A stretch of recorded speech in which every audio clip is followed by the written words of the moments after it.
बिस्मिल्लाहिर्रहमानिर्रहीम। अज़ीज़ तलबा, आज का लेक्चर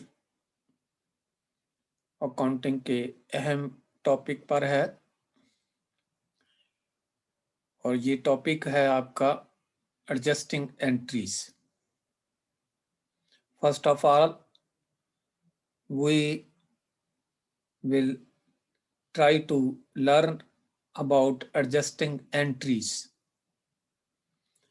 हम पहले ये सीखने की कोशिश करेंगे कि एडजस्टिंग एंट्रीज होती क्या है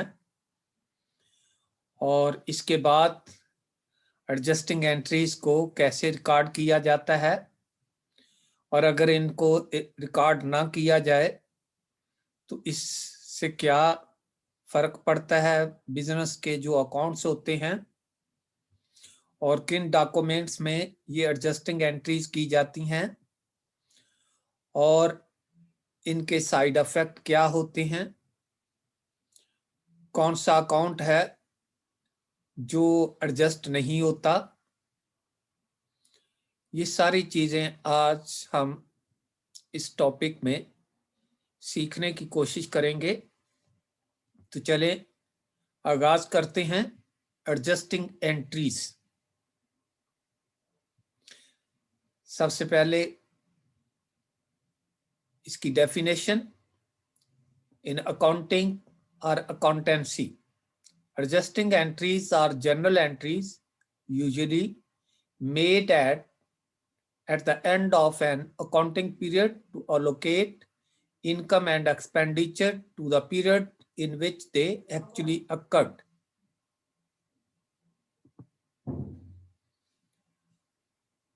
एडजस्टिंग एंट्री से मुराद जनरल एंट्रीज ही होती हैं जो आम तौर पर अकाउंटिंग पीरियड के इख्तिताम पर की जाती हैं, इनकम और एक्सपेंडिचर को तकसीम करने के लिए उस पीरियड के लिए जिस पीरियड से वो एक्चुअली तौर पे रिलेटेड होती हैं। यानी जनरल एंट्रियां जो हम ट्राई बैलेंस से पहले करते हैं और ट्राई बैलेंस बनने के बाद जो एंट्रीज हम करते हैं उनको हम एडजस्टिंग एंट्रीज कहते हैं। तो एडजस्टिंग एंट्रीज और जनरल एंट्रीज, यानी ये जनरल एंट्री ही होती हैं usually made at the end of an accounting period, जो अकाउंटिंग पीरियड के इख्तिताम पर की जाती हैं। और जो जनरल एंट्रीज होती हैं ये इख्तिताम पर नहीं की जाती। ये बात समझने की कोशिश करें कि जो जनरल एंट्रीज होती हैं ये ड्यूरिंग द अकाउंटिंग पीरियड की जाती हैं, लेकिन जो एडजस्टिंग एंट्रीज होती हैं ये अकाउंटिंग पीरियड के एंड पर की जाती है। खर्चे और आमदनियों को तकसीम करने के लिए जिस पीरियड से वो रिलेटेड होती हैं, क्योंकि जब आप एक खर्चा पूरे साल का किसी को एडवांस पे कर देते हैं तो आपने उसका बेनिफिट अगर 6 माह या 4 माह के लिए लिया है तो उसमें से 4 माह या हाफ पीरियड का जो खर्चा है वो खर्चा होगा, बाकी आपका रिमेनिंग जो है वो अनएक्सपायर्ड एक्सपेंस होगा और वो आपका एसेट कहलाएगा। तो इसलिए उनकी अलोकेशन करनी होती है आमदनी और खर्चों की उस पीरियड के लिहाज से। तो लिहाजा ये जो एडजस्टिंग एंट्रीज हैं ये अकाउंटिंग पीरियड के इख्तिताम पर की जाती हैं, और जो जनरल एंट्रीज होती हैं वो अकाउंटिंग पीरियड के दौरान की जाती है। यानी बिजनेस जो चल रहा है उस का जो एक साल या एक अकाउंटिंग पीरियड आपने डिटरमिन किया हुआ है, जिस डेट को आप अपने फाइनल गोशवारे तैयार करते हैं, उस पीरियड तक जो एंट्री की जाती हैं उनको हम जनरल एंट्री के, और उस पीरियड के इख्तिताम पर जो की जाती हैं उनको हम एडजस्टिंग एंट्रीज कहते हैं। Dear student, you know that at the end of accounting year trial balance is prepared. अजीज तलबा, आपके इल्म में है कि अकाउंटिंग पीरियड के इख्तिताम पर ट्राई बैलेंस तैयार की जाती है। The purpose of preparing the trial balance is to check that all debit balances are equal to credit balances. इसका मकसद ट्राई बैलेंस के तैयार करने का क्या होता है कि चेक करना कि तमाम डेबिट बैलेंसेस जो है वो क्रेडिट बैलेंसेस के बराबर हैं। आपको ट्राई बैलेंस हमने बनवाई थी और उसमें आपने देखा होगा कि ट्राई बैलेंस की डेबिट और क्रेडिट साइडें दोनों बराबर होती हैं। No question arises, does the balances figure should shown in trial balance are liable to be reported in financial statement or not। अब सवाल ये पैदा होता है कि ट्राई बैलेंस में जो हम फिगर रिकॉर्ड करते हैं, जो हम बैलेंस उसमें दर्ज करते हैं, वो काबिल इत्माद बैलेंसेस होते हैं जिनको हम फाइनेंशियल स्टेटमेंट बनाने के लिए इस्तेमाल कर सकें, या नहीं होते। यानी उनसे हम इनकम स्टेटमेंट या बैलेंस शीट बना सकते हैं या नहीं।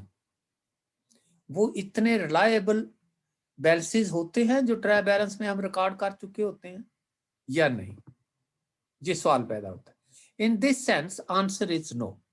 तो इस सिलसिले में जो जवाब है वो है नो, कि नहीं, वो ट्रायल बैलेंस के जो बैलेंसेस होते हैं वो रिलायबल नहीं होते, काबिल इत्माद नहीं होते, यानी हतमी तौर पे वो दुरुस्त नहीं होते। Because so many accounts are not reflecting the accurate or true picture recorded in trial balance। क्योंकि ट्रायल बैलेंस में जो अकाउंट रिकॉर्ड हो चुके हैं या ट्रायल बैलेंस के अंदर जो इतने अकाउंट हमने दर्ज किए होते हैं, वो ट्रू पिक्चर यानी सही बैलेंस की अक्कासी नहीं कर रहे होते, इसलिए वो रिलायबल नहीं है। What is the reason of this? इसकी वजह क्या है कि जो अकाउंट ट्रायल बैलेंस में दर्ज है वो रिलायबल नहीं है, वो दुरुस्त नहीं है। इसकी वजह क्या है? What is the reason of this? The reason of this is internal transaction. तो इसकी वजह जो है वो इंटरनल ट्रांजैक्शंस होती हैं। दो किस्म की ट्रांजैक्शन होती हैं बच्चों। एक को हम कहते हैं एक्सटर्नल ट्रांजैक्शन, आउटसाइडर की ट्रांजैक्शन, आउटर वर्ल्ड ट्रांजैक्शन, और एक है इंटरनल ट्रांजैक्शन। अब आउटर वर्ल्ड ट्रांजैक्शन क्या होती हैं कि जो बाहर की दुनिया से हम लेन देन करते हैं, यानी एक ऑर्गेनाइजेशन है, एक बिजनेस है, ये बाहर से चीजें जो लेता है या उनको जो देता है, तो वो जो लेन देन है उसको हम कहते हैं, वो जो लेन देन हो रहा है उसको हम कहते हैं एक्सटर्नल ट्रांजैक्शन, यानी बैरूनी लेन देन। और कुछ इंटरनल ट्रांजैक्शन भी होती हैं। वो क्या है? What are internal transaction? During accounting period के दौरान some accounts get converted into other kind of accounts within the business remains unrecorded। बच्चों, अकाउंटिंग जो है पीरियड के दौरान, ड्यूरिंग अकाउंटिंग पीरियड के दौरान कुछ account get converted into other kind of accounts, दूसरे अकाउंट में कन्वर्ट होते हैं विद इन द बिजनेस के अंदर ही कुछ अकाउंट ऐसे होते हैं जो दूसरे अकाउंट में कन्वर्ट होते हैं, तब्दील होते हैं। और जब वो तब्दील होते हैं उनको रिकॉर्ड नहीं किया जाता, रिमेन्स अनरिकॉर्डेड। वो अकाउंट जो बिजनेस के अंदर ही दूसरे दीगर अकाउंट में कन्वर्ट हो जाती हैं, लेकिन उनको रिकॉर्ड नहीं किया जाता, अनरिकॉर्डेड रह जाते हैं।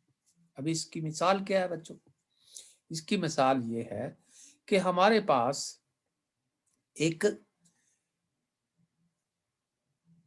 खर्चा है जो हम एडवांस पे कर देते हैं। तो जब हमने वो खर्चा पे किया, जिस वक्त वो पे किया, उस वक्त वो सारे का सारा हमारा एसेट था।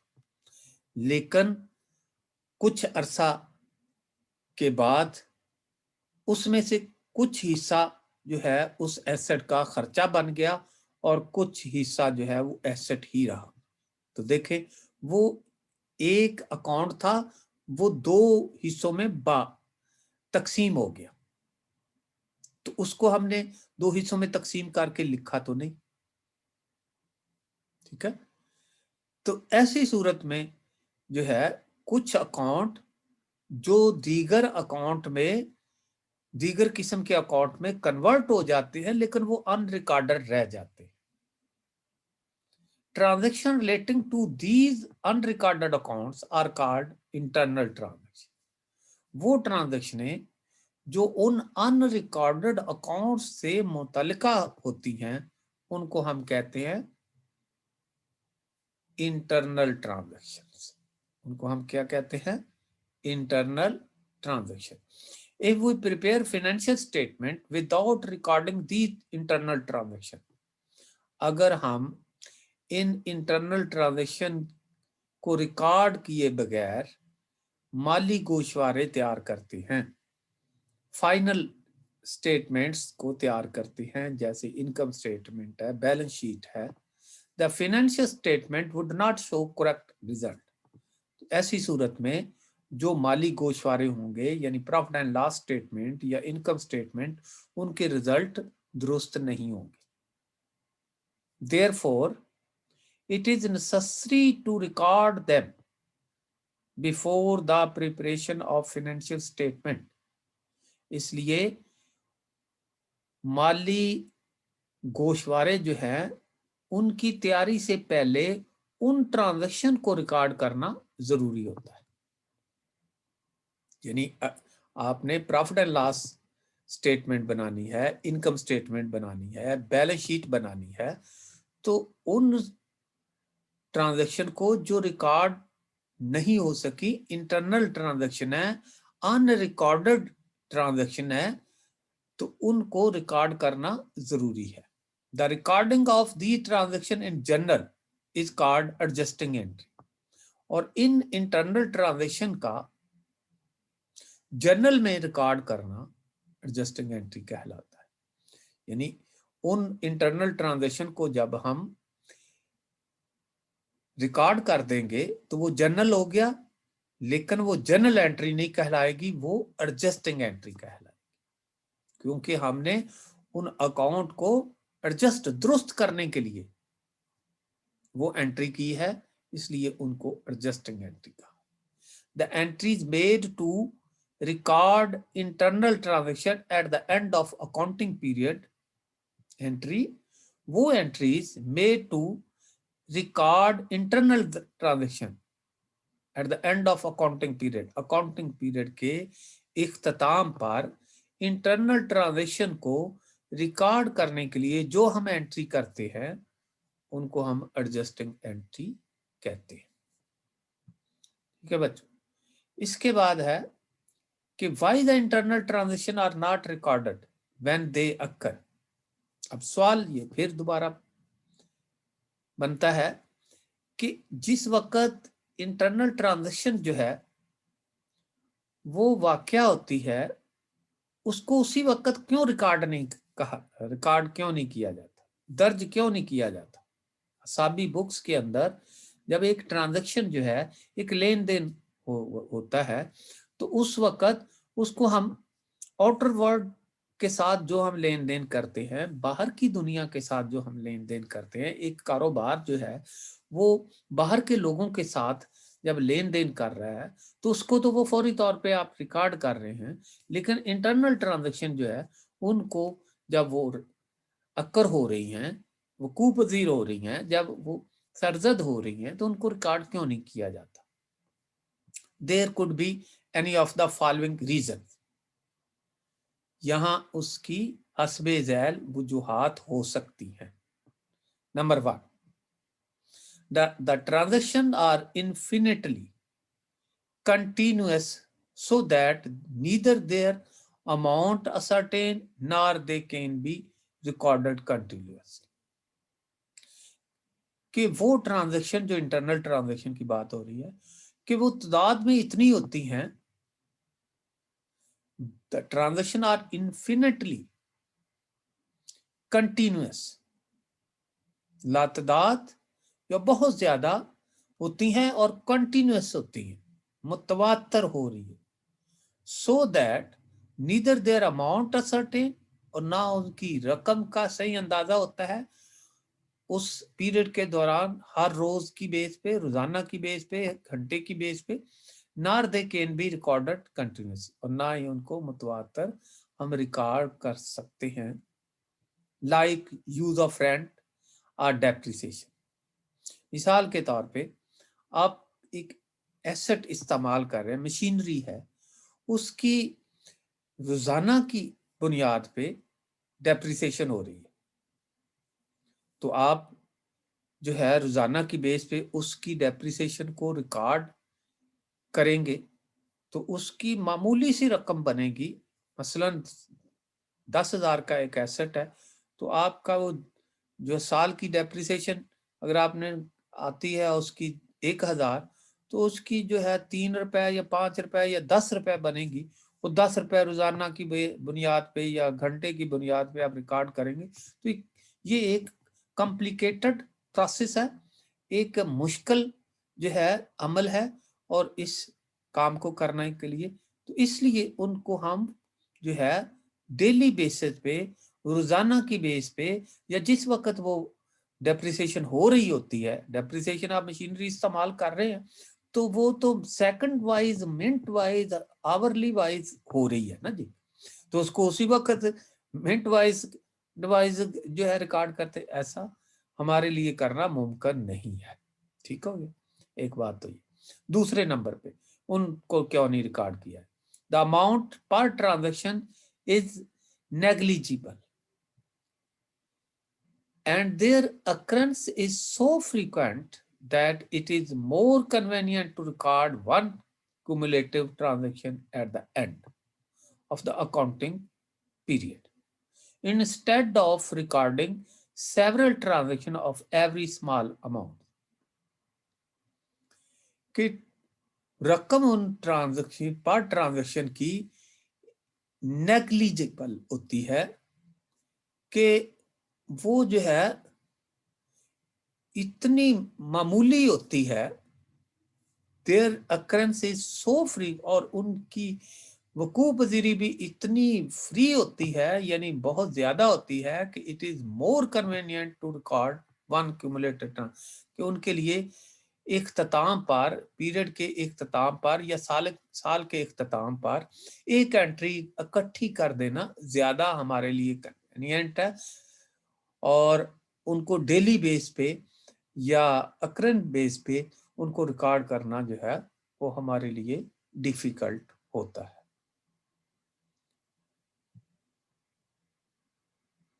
इसके बाद है at what time adjusting entry are recorded.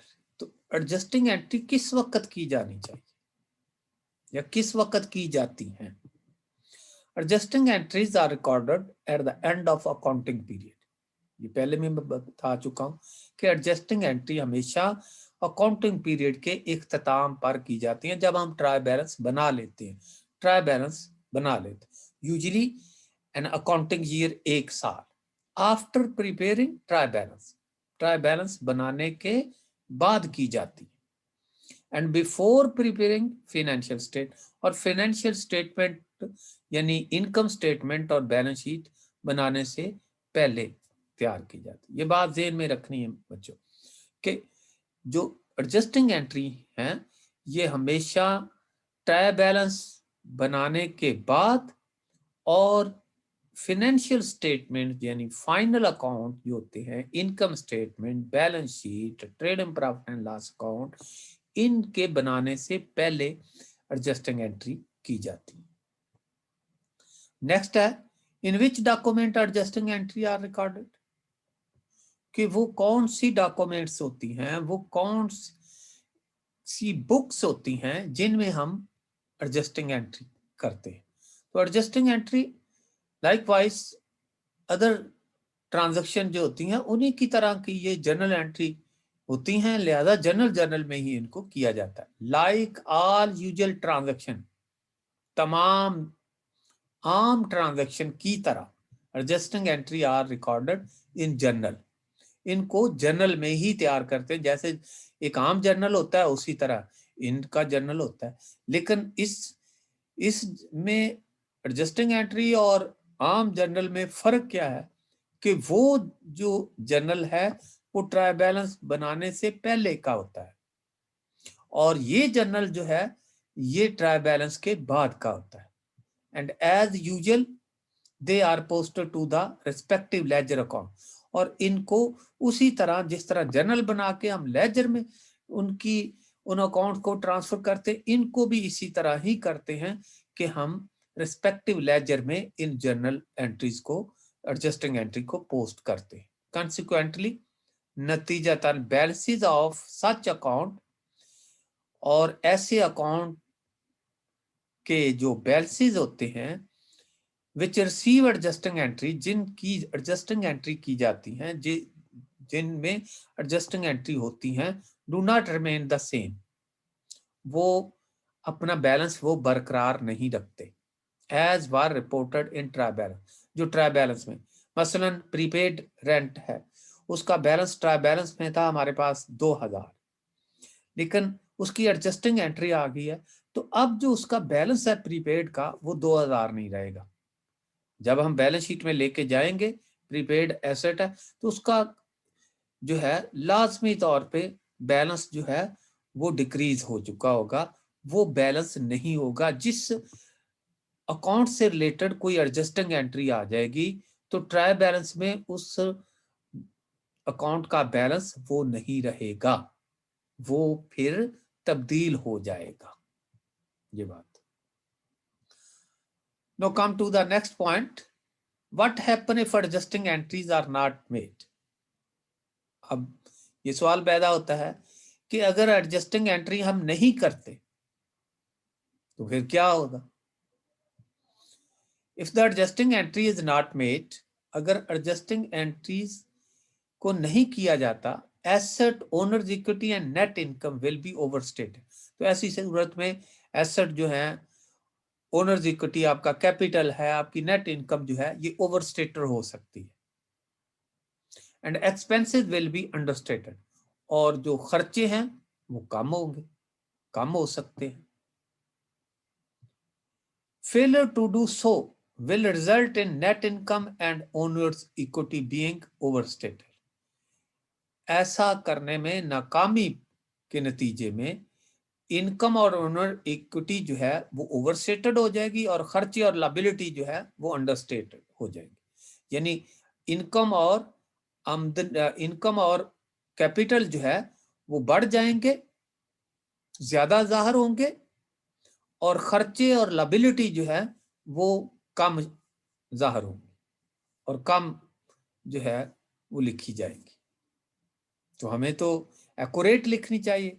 अगर हमने एक्यूरेट रिजल्ट लेना है तमाम बिजनेस का, तो ऐसी सूरत में तमाम अकाउंट्स को जो है सही तौर पे मेंटेन करना जरूरी होगा। नेक्स्ट पॉइंट की तरफ आते हैं। What account is never affected by adjusting entry? वो कौन सा अकाउंट है जो एडजस्टिंग एंट्री से मुतासर नहीं होता? When the adjusting entries are recorded, जब एडजस्टिंग एंट्रीज की जाती हैं, the cash account is never affected. Cash account जो है वो ट्रायल बैलेंस में जो होगा वो वही रहेगा, वो तब्दील नहीं होगा। बाकी सब अकाउंट से मुतल्लिका एडजस्टिंग एंट्रीज ट्रायल बैलेंस के नीचे आ सकती हैं। यानी सारे अकाउंट जो हैं वो ट्रायल बैलेंस में जो दर्ज होंगे वो तब्दील हो सकते हैं, लेकिन कैश अकाउंट से रिलेटेड कोई एडजस्टिंग एंट्री नहीं होगी, तो ये तब्दील नहीं होगी। Cash account only affected when cash is physically paid out or physically received. Cash account सिर्फ उसी वक्त मुतासर होता है या तब्दील होता है जब इसको फिजिकली पे किया जाता है या वसूल किया जाता है, तो एडजस्टिंग एंट्री से ये मुतासर नहीं होगा। तो ये सवाल था कि कौन सा अकाउंट है अकाउंटिंग में जो एडजस्टिंग एंट्री से मुतासर नहीं होता, तो इसका सवाल जवाब ये है। To understand the adjusting entries, we will assume that the accounting year start on 1st January 2019 and end on 31st December 2019. Adjusting entries को सही तौर पे समझने के लिए हम फर्ज करते हैं कि अकाउंटिंग ईयर जो हमारा है वो जनवरी 1 2019 से शुरू हो रहा है और इसका इख्तिताम जो है दिसंबर 2019 को हो रहा। The date of trial balance will be 31 December और ट्राई बैलेंस की जो डेट है वो जो होगी वो 31 दिसंबर होगी, यानी ट्राई बैलेंस क्लोजिंग डेट कोई बनेगी, अकाउंटिंग पीरियड के एंड पे ही बनेगी, तो 31 दिसंबर को ट्राई बैलेंस ये बनेगी। Statement of income will show revenue and expenses which pertain to the same year. और इनकम स्टेटमेंट जो है वो उस साल से जो रिलेटेड खर्चे हैं और जो आमदनियां हैं उनको जाहिर करे। Balance sheet will show the financial position of accounts from 1 January to 31 December और बैलेंस शीट जो है वो 1 जनवरी से 31 दिसंबर तक के खर्चों ये balance sheet will show the financial position of accounts.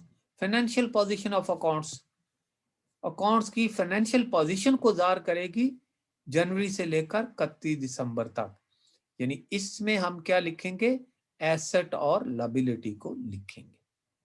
तो ये तो हम एक चीज फर्ज कर रहे हैं। तो हमारे पास एक जो ABC एक फर्जी हाइपोथेटिकल ट्राई बैलेंस मैंने बनाई है, तो ये ट्राई बैलेंस हमारे पास मौजूद है। इसमें डिफरेंट टाइप के एसेट अकाउंट भी है और लायबिलिटी अकाउंट भी है, ओनर्स इक्विटी भी है, कैपिटल भी है, खर्चे भी हैं। तो ये 5 अकाउंट होते हैं इसके अंदर ये दिए गए, ठीक है। तो इसका ये टोटल किया गया। अब एडजस्टिंग एंट्री जो है इस ट्राई बैलेंस के एंड पे ये दी जा रही है प्रीपेड एक्सपेंस। तो पहले तो आपको जानना कि प्रीपेड एक्सपेंस होते क्या है। Expense paid in advance for future period is called prepaid expense. वो खर्चे जो फ्यूचर पीरियड के लिए मुस्तकबिल के अरसा के लिए अदा किए जाते हैं, एडवांस, उनको हम प्रीपेड एक्सपेंस कहते हैं। मिसाल के तौर पे आप जो है कोई रेंट जो है वो साल का अदा कर देते हैं। इसमें आप देखें, अज्यूम हम फर्ज कर रहे हैं दैट ऑन 1 अगस्त को हमारा साल जो है शुरू हो रहा है कहां से, 1 जनवरी से। कहां तक क्लोज हो रहा है, 31 दिसंबर 2019 को।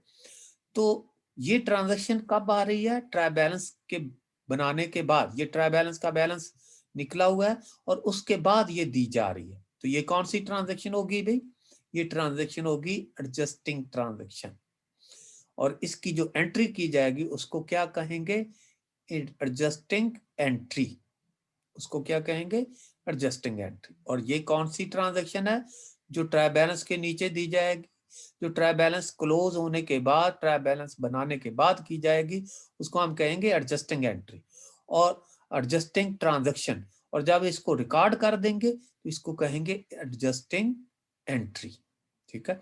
तो हम फर्ज कर रहे हैं, assume that on 1 August 2019 the business acquired A building on rent by paying rupees 12,000 in advance for next 12 month।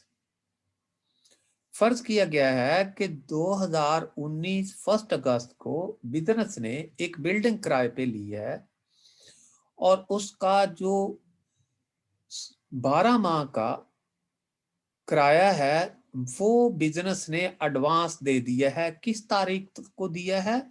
अगस्त 2001 को ये पेमेंट कर दी और इसका बेनिफिट कितने माह मिलेगा? यानी 12 माह। तो आपका साल जो है वो खत्म हो रहा है 31 दिसंबर। तो 31 दिसंबर को आप अगस्त, सितंबर, अक्टूबर, नवंबर, दिसंबर 5 माह बनते हैं। जो जब ये ट्राई बैलेंस बनी तो 5 माह का आपने इसका बेनिफिट ले लिया, ये जो पेमेंट आपने की, और 7 माह अभी बाकी है जिसका बेनिफिट आपने लेना है। तो जो बेनिफिट आप किसी रकम का हासिल कर लेते हैं तो बच्चों ये ध्यान में रखना कि उसको हम खर्चा डिक्लेयर कर देते हैं, और जिस रकम का बेनिफिट अभी हासिल करना बाकी हो उसको हम हमेशा एसेट कहते हैं। उसको क्या कहते हैं? एसेट कहते हैं। ये पहले भी आपको बताया जा चुका है। तो इसी तरह अब आप देखें, जब ये 12,000 की रकम अगस्त 2019 को ये बिल्डिंग हासिल करने पर अदा की गई तो उस वक्त ये सारी रकम प्रीपेड थी। उस वक्त आपने कोई बेनिफिट नहीं लिया, तो सारी रकम आपकी प्रीपेड थी और सारी रकम ही एज ए एसेट थी। The payment of rent for future period will not be consumed immediately. ये बात भी नोट करने वाली है कि जो रेंट की पेमेंट फ्यूचर पीरियड्स के लिए मुस्तकबिल के अरसा के लिए अदा की गई है, will not be consumed immediately. वो फौरी तौर पे कंज्यूम नहीं हो जाए, यानी आज ही आप उसको पेमेंट करते हैं और उसका आज ही आपको बेनिफिट नहीं मिलना। ये बेनिफिट तो आपने कितने अरसा तक लेना है? साल, पूरा साल आपने ये इसका बेनिफिट लेना है। और वो साल कहां तक जाएगा?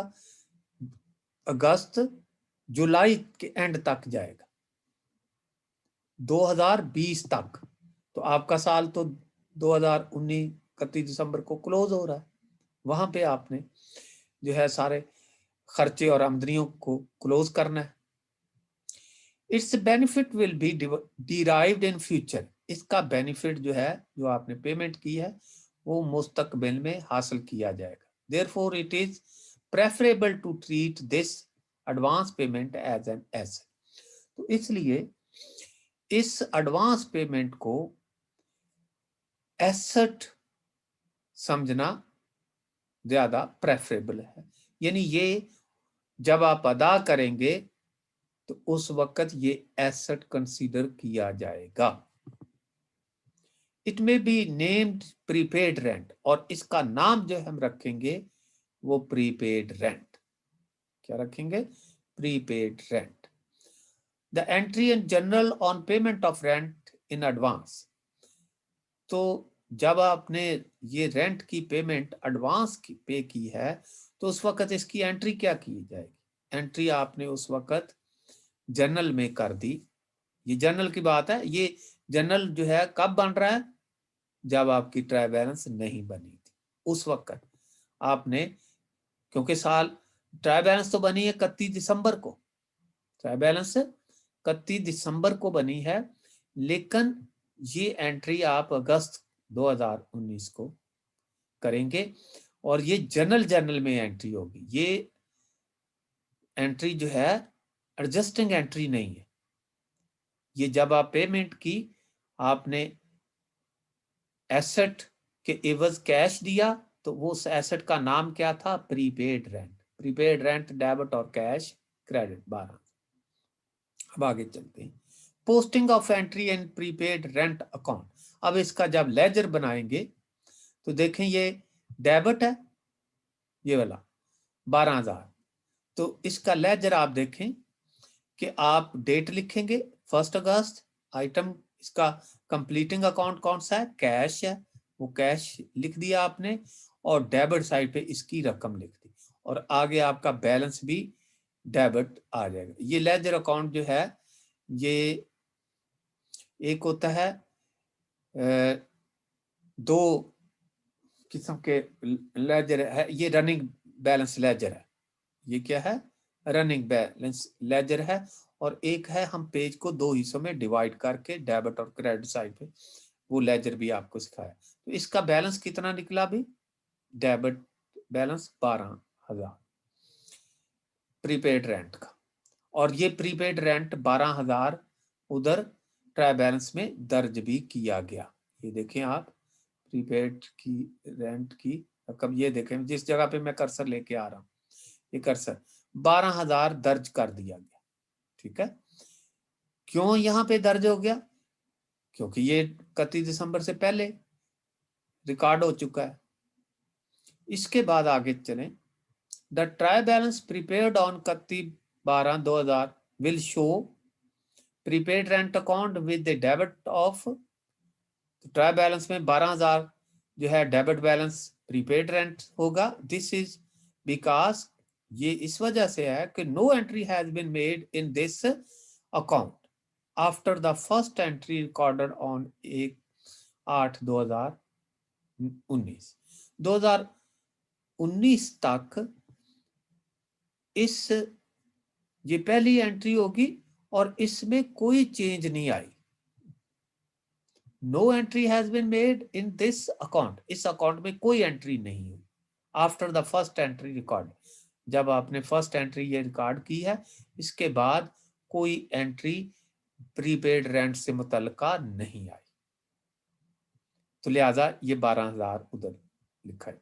Although the prepaid rent was being consumed continuously, हालांकि इसका बेनिफिट आप मुतवातर ले रहे हैं, हर रोज आपको इसका बेनिफिट मिल रहा है, यानी किराए पे जो बिल्डिंग ली हुई है उस बिल्डिंग को आप हर रोज यूज कर रहे हैं, आप उसका बेनिफिट हर रोज आप उसके अंदर या उस में रोजाना की बुनियाद पे बेनिफिट श्री हो रहे हैं।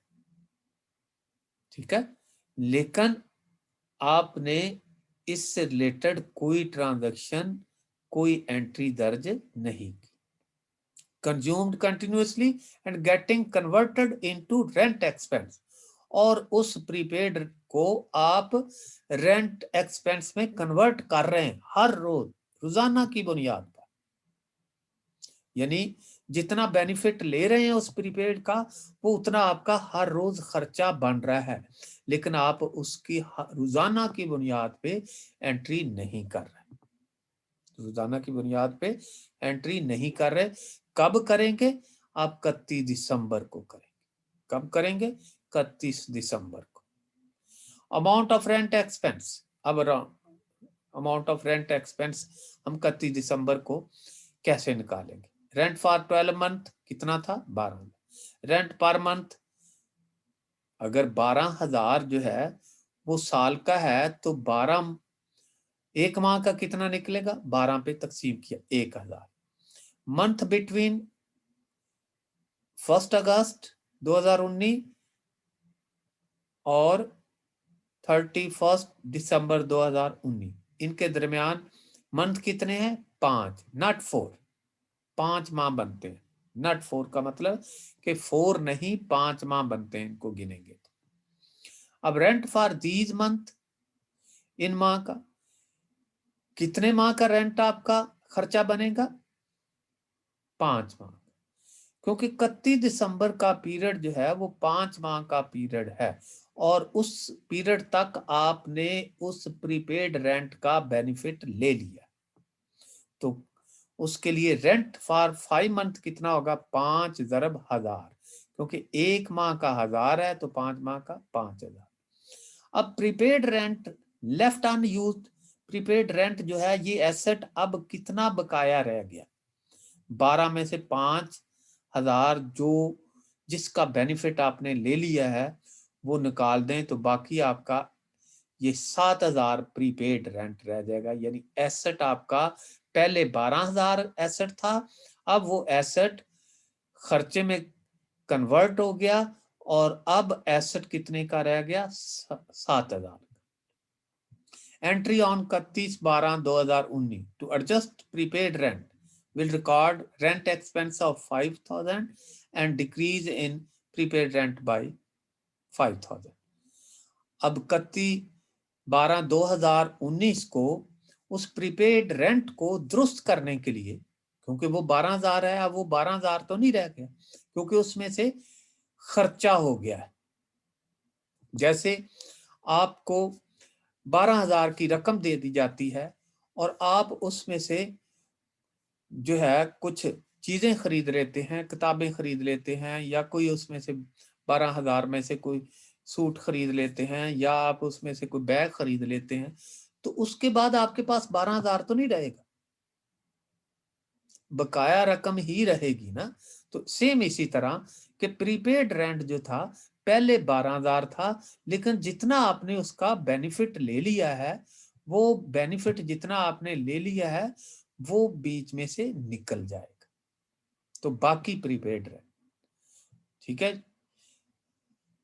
अब प्रीपेड रेंट 5,000 उतना कम हो जाएगा, यानी 12,000 में से जितना मैंने कहा कि आप खर्चा करते हैं वो लेस हो जाएगा, इसी तरह प्रीपेड में से उतना हम लेस करें। On the basis of this information, इस इंफॉर्मेशन की बुनियाद पर adjusting entry will be as under. तो एडजस्टिंग एंट्री जो है वो इस तरह की जाएगी। पहले आप देखें जो जनरल एंट्री आपने की थी, चेक करें आप, prepaid rent debit cash credit. अब प्रीपेड रेंट उतना नहीं रहा, इसको ये कम हो गया है, तो इसको कम करने के लिए आप ऐसा अकाउंटिंग में कभी भी नहीं कर सकते कि आप 12,000 को काट के यहाँ 7,000 लिख दें, नहीं। इसको 5,000 कम करना है, तो इस रेंट को हम, प्रीपेड रेंट को जो डेबिट किया है, इसको हम क्रेडिट कर देंगे। ये ले, ये प्रीपेड रेंट को क्रेडिट कर दिया, ठीक है। और इसकी जगह डेबिट किसको करेंगे? यानी उस खर्चे को जो रेंट का हो गया, रेंट एक्सपेंस डेबिट और प्रीपेड रेंट क्रेडिट। तो ये आपकी एडजस्टिंग एंट्री होगी है, और कब हो रही है? 31 दिसंबर 2000। So that prepaid rent account may be adjusted and rent expense which has not been recorded, it has been recorded, ताकि प्रीपेड रेंट अकाउंट जो है उसको दुरुस्त किया जाए, एंड रेंट एक्सपेंस और खर्चा जो कि रिकॉर्ड नहीं हुआ, इसको रिकॉर्ड कर लिया जाए। खर्चा रिकॉर्ड नहीं हुआ, ये रिकॉर्ड हो गया, और प्रीपेड रेंट जो दुरुस्त नहीं है उसको दुरुस्त कर दिया एडजस्टिंग एंट्री करने के बाद। और अगर हम ये एडजस्टिंग एंट्री नहीं करते तो खर्चा रिकॉर्ड नहीं होगा, हालांकि खर्चा हो चुका है, और प्रीपेड रेंट जो है वो दुरुस्त नहीं होगा, हालांकि प्रीपेड रेंट इतना नहीं रह गया, बल्कि कम हो गया। 12,000 नहीं है, अब वो कम होके 5,000 कम होके 7,000। Posting of adjusting entry to rent expense account will be 5,000। Rent expense account में ये एडजस्टिंग एंट्री की पोस्टिंग कितनी होगी? 5,000, and prepaid rent will reduce by 5,000। और जो प्रीपेड रेंट है वो 5,000 से ट्रायल बैलेंस में रिड्यूस हो जाएगा, and it will show debit balance of 7,000। वो जिस जगह पे ये 12,000 लिखा हुआ है, अब ये यहाँ पे जब हम एडजस्टेड ट्रायल बैलेंस बनाएंगे, दुरुस्त ट्रायल बैलेंस बनाएंगे, वहां पे ये 7,000 शो होगा, और उस ट्रायल बैलेंस से जो एडजस्टेड ट्रायल बैलेंस बनेगी, उससे जो इनकम स्टेटमेंट और बैलेंस शीट बनाई जाएगी वो दुरुस्त रिजल्ट देगी। Show debit balance of 7,000। This 7,000 will be written in balance sheet as asset, और इस 7,000 को हम एज ए एसेट लिखेंगे। प्रीपेड रेंट अकाउंट, अब रेंट अकाउंट देखें आप बन रहा, पहले भी बनाया था, पहले हमारे पास 12,000 डेबिट था, ठीक है। अब बैलेंस भी हमारे पास इतना ही है, ये देखें, ठीक है। ये 12,000 डेबिट है अच्छा, और आगे बैलेंस भी हमारे पास 12,000 है। अब रेंट एक्सपेंस जो है वो क्रेडिट हो गया, कितना, 5,000 से। तो बैलेंस कितना बचा फिर, 12 में से 5 ये लेस हो गया, बाकी बैलेंस कितना, 7,000 बच गया। This 7,000 will be recorded in balance sheet as an asset. इस 7,000 को हम बैलेंस शीट में एज एसेट लिखेंगे। 5,000 will be recorded in income statement और profit and loss account statement as expense. In this same way other adjusting entry will be D. इसी तरह दीगर जो एडजस्टिंग एंट्री जो है उनको हम डील करेंगे, और नेक्स्ट टॉपिक और नेक्स्ट पीरियड में या नेक्स्ट लेक्चर में उस उनके मुतालिक तफसील से बात करेंगे। तो अब इसके साथ ही इसको क्लोज करते हैं। अल्लाह हाफिज।